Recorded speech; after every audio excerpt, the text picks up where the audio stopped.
স্কুলের দিনগুলিতে আমরা ফ্রক পরতাম যা এখন ড্রেস নামে পরিচিত এবং স্কার্ট ব্লাউজও পরতাম। আমি একটি যৌথ পরিবারের মেয়ে এবং আমাদের বাড়িটি বেশ বড় ছিল, যেখানে দৌড়ানোর জন্য অনেক খোলা জায়গা ছিল। অনেক ভাই বোনদের সাথে শৈশব আনন্দের দিন ছিল।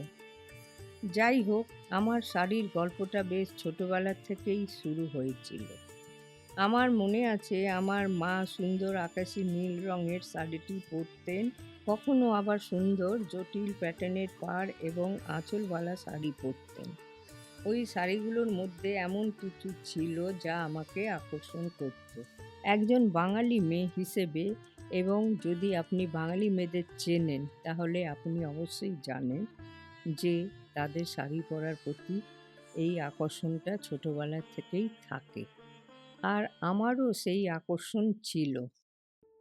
আমার মনে হয় আমি এটা আমার মায়ের কাছ থেকেই পেয়েছি। ছোটবেলায় আমি যে দিনগুলিতে শাড়ি পরতাম, সেই দিনগুলি ছিল আমার জীবনে সবচেয়ে চিন্তামুক্ত আনন্দময় দিন।